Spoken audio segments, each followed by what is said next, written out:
नमस्कार, मैं हूँ राघवेंद्र दुबे। इससे पहले कि आज के मुद्दे की बात करें, आप हमारे YouTube चैनल को सब्सक्राइब करें, लाइक करें, कमेंट करें और अपने मित्रों के साथ शेयर भी करें। आज बात करेंगे देश की बेटियों की जिन्होंने यूपीएससी परीक्षा 2022 में अपना परचम लहरा दिया है।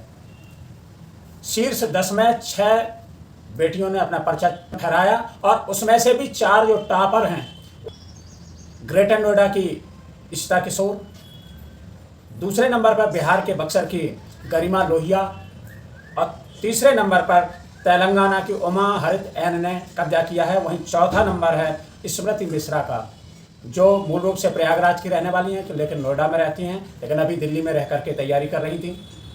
5वें नंबर पर असम के मयूर हजारिका हैं, जो कि पेशे से डॉक्टर हैं, जिन्होंने गुवाहाटी मेडिकल कॉलेज से MBBS किया हुआ है। कुल 933 अभ्यर्थियों के इसमें चयन हुआ, जिसमें 178 को समेकित आरक्षित श्रेणी में रखा गया है। बात आज करते हैं कि देश की बेटियों की जिन्होंने पिछली बार की परीक्षा में भी अपना परचम फहराया था। 3 स्थानों पर पहले भी वो रहीं, इसके बाद अब लगातार 4 स्थान उन्होंने, जो वरीयता सूची है इसमें 4 स्थान उन्होंने हासिल किए हैं। कहते हैं जो योग्यता है, या बहुत सारे जो अभ्यर्थी इसमें अभी असफल हुए हैं, तो असफलता ही सफलता की प्रथम सीढ़ी है। गैर परों से उड़ सकते हैं हद से हद दीवारों तक, आसमान में वही उड़ेंगे जिनके अपने पर होंगे। और बेटियों ने अपनी प्रतिभा के दम पर ये स्थान हासिल किया है। यूपीएससी में जाना हर किसी का सपना होता है, हर बच्चे का सपना होता है, हर माँ बाप का सपना होता है कि उनके बच्चे यूपीएससी में पहुँचें, और यूपीएससी में पहुँच करके वो देश की सेवा करें। कठिन परिश्रम ये भारत की सबसे कठिन परीक्षाओं में से एक है।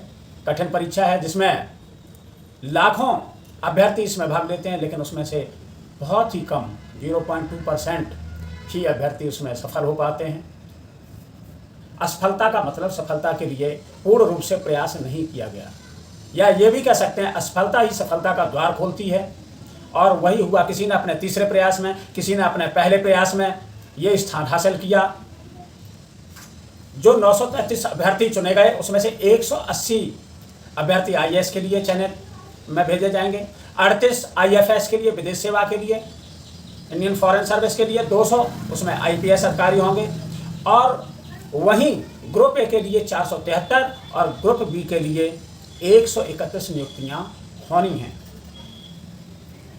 जम्मू कश्मीर की बात अगर करें तो जम्मू कश्मीर में से 16 अभ्यर्थियों ने यूपीएससी की परीक्षा पास की है। ऐसी जगह जहां आतंकवाद का बोलबाला था, ऐसी जगह जहां माहौल पढ़ने का नहीं था, वहां पर अगर हालात सुधरे हैं और वहां से 16 अभ्यर्थियों ने ये परीक्षा पास की है, तो ये बड़ा खुशी की बात है कि वहाँ से भी प्रतिभाएं निकल कर आ रही हैं और यूपीएससी में अपना परचम फहरा रही हैं। वसीम अहमद हैं अनंतनाग के, जो कि आतंकवाद से बड़ा पीड़ित रहा है। वहाँ के वसीम अहमद ने पूरे देश में 7वां स्थान हासिल किया है। वहीं प्रसन्नजीत कौर हैं पुंछ की, उन्होंने 11वां स्थान हासिल किया है। तो ये सफलता इशिता जो पहले स्थान पर आई हैं, वो अपने तीसरे प्रयास में सफल हुई। मूल रूप से पटना की रहने वाली इशिता, अभी उनका परिवार उत्तर प्रदेश के ग्रेटर नोएडा में रहता है। इशिता फुटबॉल की राष्ट्रीय खिलाड़ी भी रही हैं और 2012 में सुब्रतो कप टूर्नामेंट भी उन्होंने खेला। तो प्रतिभा से इशिता प्रतिभाशाली हैं, खेलों में भी उतने ही उनको महारत हासिल है जितना वो पढ़ने लिखने में, और उन्होंने साबित कर दिया कि पूरे देश में प्रथम स्थान हासिल करके। उन्होंने कहा कि उनका IAS बनने के बाद एक ही मकसद रहेगा कि वो महिला सशक्तिकरण पर काम करेंगी। इसके अलावा जो वंचित वर्ग है, जो समाज की धारा में कहीं पीछे छूट गया है, ऐसे वंचित वर्ग के उत्थान के लिए वो काम करेंगी, ये उनका कहना है। अधिकारी की बेटी हैं, 26 वर्षीय इशिता 2 साल से अर्नस्ट एंड यंग के लिए रिस्क एडवाइजरी विभाग में काम भी कर चुकी हैं। गरिमा जो बक्सर में बिहार से है। कोरोना काल में दिल्ली यूनिवर्सिटी में वो पढ़ाई कर रही थी। अच्छा, जो ये टॉप की 4 लड़कियां हैं जो यूपीएससी में जिन्होंने टॉप किया है, उनमें से 3 दिल्ली विश्वविद्यालय से पढ़ाई कर रही थी। इसी तरह Shri Ram college of commerce से अर्थशास्त्र में उन्होंने वहाँ से ऑनर्स किया। गरिमा त्रोड़ीलाल कॉलेज से, वो भी कॉमर्स से हो रही थी। स्मृति मिरांडा हाउस ऑफ कॉलेज से विज्ञान से स्नातक उन्होंने वहाँ से किया। और जहाँ तक उनके वैकल्पिक विषयों की बात है तो गरिमा ने वाणिज्य व लेखा लिया था, इशिता ने पॉलिटिकल साइंस और अंतर्राष्ट्रीय संबंध, इस पर उन्होंने अपना वैकल्पिक विषय चुना था। उमा हरित ने एंथ्रोपोलॉजी, और वहीं स्मृति ने, क्योंकि वो विज्ञान से थी तो उन्होंने जूलॉजी को अपना वैकल्पिक विषय चुना। गरिमा कोरोना काल में दिल्ली से बक्सर चली गई थी। बक्सर में जाने के बाद उन्होंने वहाँ से पढ़ाई शुरू करी। उन्होंने यूट्यूब पे देखे, बहुत सारे वीडियो देखे। इसके अलावा ऑनलाइन उन्होंने कई चीज़ों को उससे मदद ली और लगातार वो तैयारी करती रहीं। उन्होंने कहा कि असफलताओं से हारना नहीं है बल्कि काम करना सीखा हमने, और उन्होंने ये शानदार सफलता प्राप्त की। दूसरे नंबर पर आई देश में। तेलंगाना की उमा हरित एन, जिन्होंने तीसरा स्थान प्राप्त किया है। उमा हरित के पिता आईपीएस अधिकारी हैं, एन वेंकटेश्वरलू, और उन्होंने ये शानदार सफलता प्राप्त की। चौथा नंबर है स्मृति मिश्रा का, जिनके पिता उत्तर प्रदेश के नोएडा में भी सीओ रहे, अभी वो बरेली में तैनात हैं। वो नोएडा में रहते हैं और अभी बेटी दिल्ली में रह करके तैयारी कर रही थी, और इसने ये शानदार सफलता प्राप्त करके अपने माता पिता के सर को ऊंचा करने का काम किया।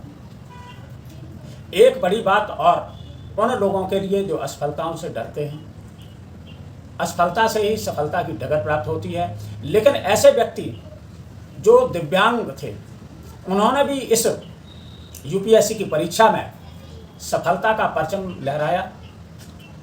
उत्तर प्रदेश मैनपुरी के कुरावली से दिव्यांग सूरज तिवारी ने 970वीं रैंक यूपीएससी में हासिल की। एक रेल हादसे में उनके दोनों पैर कट गए, एक हाथ था उसमें भी 2 उंगलियां केवल बची। इसके बावजूद दृढ़ इच्छा शक्ति और मन में विश्वास कि इस सफलता को हर हाल में हासिल करना ही है, और उनकी लगन ने पहले ही प्रयास में उनको ये स्वर्णिम सफलता दिलाई।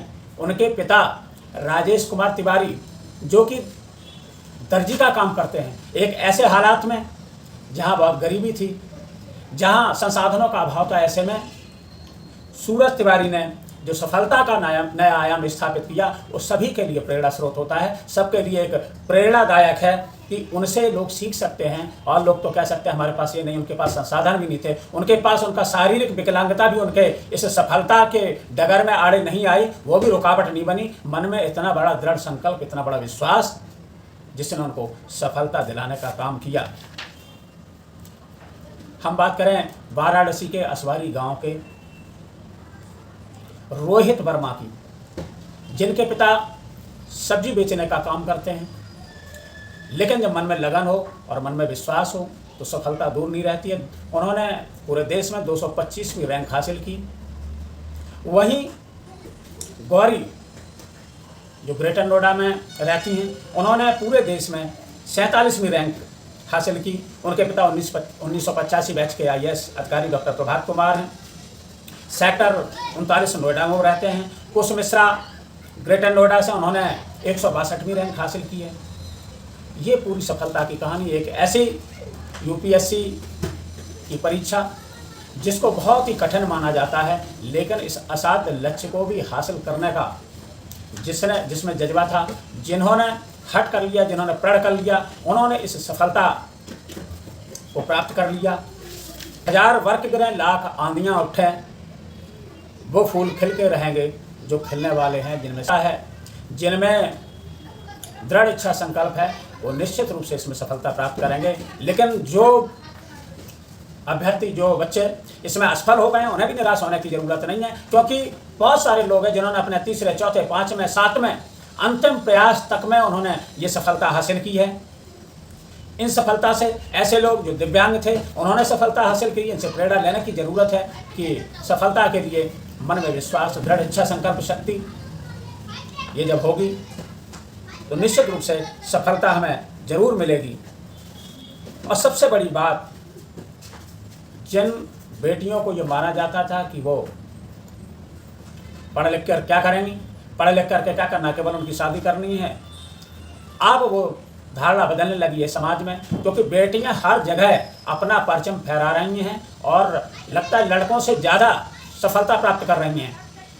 ये यूपीएससी की जो अभी रिजल्ट आया वो ये बताने के लिए काफ़ी है कि लड़कियां जिस तरीके से तरक्की कर रही हैं, इसके अलावा और अन्य अगर हम दूसरे एग्जाम्स की बात करें वहाँ भी लड़कियां अपने सफलता का परचम फहरा रही हैं। और ये बड़ी खुशी की बात है देश के लिए और सभी के लिए कि जो बेटियों को मानते थे कि चलो बेटी जब बड़ी हो जाएगी तो उसकी शादी कर देंगे, इसके अलावा कोई दूसरी चीज़ करते नहीं, तो बहुत सारे लोग पढ़ाते भी नहीं थे। अभी भी कुछ समाज ऐसा है कि जहाँ वो पढ़ाने में, उच्च शिक्षा दिलाने में हिचकते हैं, लेकिन बेटियाँ अपने दम पर, अपनी योग्यता के दम पर, अपनी लगनशीलता के दम पर परचम फहरा रही हैं। इन बेटियों से और ऐसे लोगों से जो अभाव में ग्रस्त थे लेकिन उन्होंने फिर भी सफलता के नए आयाम स्थापित किए, यूपीएससी में स्वर्णिम सफलता हासिल की, ऐसे लोगों से प्रेरणा लेने की ज़रूरत है। फिर मिलेंगे किसी नए मुद्दे के साथ, तब तक के लिए जय हिंद, जय भारत।